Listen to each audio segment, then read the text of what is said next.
एक सुंदर और हरे भरे जंगल में टूनी नाम की एक प्यारी सी चिड़िया रहती थी। उसका घर एक विशाल आम के पेड़ पर बना था। वह कोई साधारण घर नहीं था, बल्कि सुनहरे जादू से बना हुआ बेहद सुंदर घोंसला था।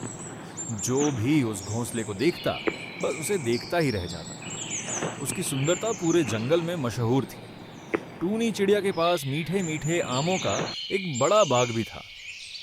उसके बाग के आम इतने स्वादिष्ट और रसीले थे कि जो भी उन्हें एक बार खा लेता, उसका मन बार बार वही आम खाने का करता।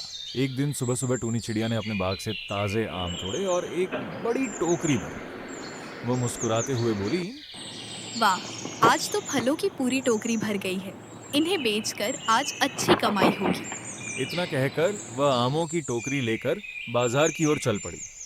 बाजार पहुंचकर उसने अपनी छोटी सी दुकान सजाई और जोर जोर से आवाज लगाने लगी।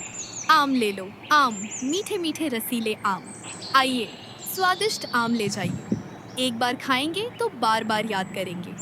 तभी वहां मिट्ठू नाम का तोता आया और बोला, टूनी बहन, पहले मुझे आम चखाइए।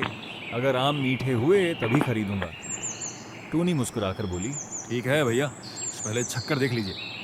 उसने एक पका हुआ आम मिट्ठू को दिया। मिट्ठू ने जैसे ही आम खाया, उसकी आंखें खुशी से चमक उठी। वह बोला, वाह टूनी बहन! इतने मीठे और स्वादिष्ट आम मैंने आज तक नहीं खाए। मुझे एक पूरी टोकरी दे दीजिए। मिट्ठू की बात सुनकर वहां कई और चिड़ियां भी आ गईं। एक चिड़िया बोली, टूनी बहन, मुझे भी आम दे दीजिए। मेरे बच्चे सुबह से आम खाने की जिद कर रहे हैं। तभी कालू कौआ भी वहां पहुंचा। उसने आम खाया और हंसते हुए बोला, अरे वाह टूनी बहन, तुम्हारे आम इतने मीठे हैं कि इन्हें खाते ही मेरी आवाज भी मीठी हो गई। कालू की बात सुनकर वहां मौजूद सभी जानवर और पक्षी जोर जोर से हंसने लगे। देखते ही देखते टूनी चिड़िया के सारे आम बिक गए। वह बहुत खुश हुई और सबका धन्यवाद करते हुए खुशी खुशी अपने घर लौट गई। जब आम बेचकर टूनी चिड़िया अपने घर पहुंची तो उसने देखा कि उसके आम के पेड़ों की कई टहनियां टूटी हुई जमीन पर बिखरी पड़ी थी।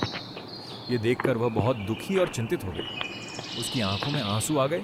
वह सोचने लगी, आहा, आखिर मेरे सुंदर बगीचे को इस तरह किसने नुकसान पहुंचाया होगा। उसी समय उसके दोस्त कालू कौवा, मिट्ठू तोता और चीनू चिड़िया वहां पहुंचे। टुनी की उदासी देखकर कालू बोला, बहन, तुम बिल्कुल चिंता मत करो।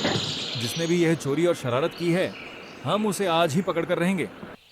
फिर कालू ने एक शानदार योजना बनाई। उसने अपने सभी दोस्तों को पूरी योजना समझाई और सबको उनकी अपनी जगह पर छिपा दिया। सभी सांस रोके चोर के आने का इंतजार करने लगे। कुछ ही देर बाद चालाक लोमड़ी लिली दबे पांव बगीचे में पहुंची।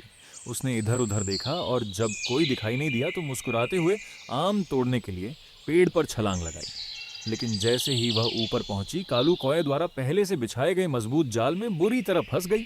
जाल में फंसते ही लिली लोमड़ी घबरा गई और जोर जोर से छटपटाने लगी। तभी टुनी, कालू, मिट्ठू और चीनू अपने छिपने के स्थान से बाहर आ गए। अब चोर रंगे हाथों पकड़ी जा चुकी थी। जाल में फंसी लिली लोमड़ी डर गई। वह हाथ जोड़कर, टुनी बहन, मुझसे बहुत बड़ी गलती हो गई। मुझे माफ कर दो। मैं लालच में आकर तुम्हारे बगीचे से आम चुरा रही थी। अब मैं कभी ऐसा नहीं करूंगी। लिली, चोरी करने वाले को उसकी सजा जरूर मिलनी चाहिए। अगर तुम्हें बिना सजा के छोड़ दिया गया, तो तुम फिर किसी और के साथ भी ऐसा कर सकती हो। कालू, गलती करने वाले को अपनी गलती सुधारने का एक मौका जरूर देना चाहिए। क्षमा करना इंसान की सबसे बड़ी महानता होती है। लेकिन लिली, तुम्हें वादा करना होगा कि आज के बाद तुम कभी चोरी नहीं करोगी और किसी का नुकसान भी नहीं पहुंचाओगी। लिली ने शर्मिंदा होकर सिर झुका लिया और बोली, मैं आप सबसे वादा करती हूँ कि आज के बाद कभी चोरी नहीं करूंगी, न किसी का सामान चुराऊंगी और न ही किसी का नुकसान पहुंचाऊंगी। मैं हमेशा ईमानदारी और मेहनत से अपना जीवन बिताऊंगी। लिली की बात सुनकर टुनी, कालू, मिट्ठू और चीनू ने उसे माफ कर दिया। उस दिन के बाद लिली सचमुच बदल गई और सभी के साथ मिलजुल कर रहने लगी। शिक्षा, बच्चों, चोरी करना बहुत बुरी आदत है। चोरी करने वाला व्यक्ति एक ना एक दिन अवश्य पकड़ा जाता है। ये सुनकर कालू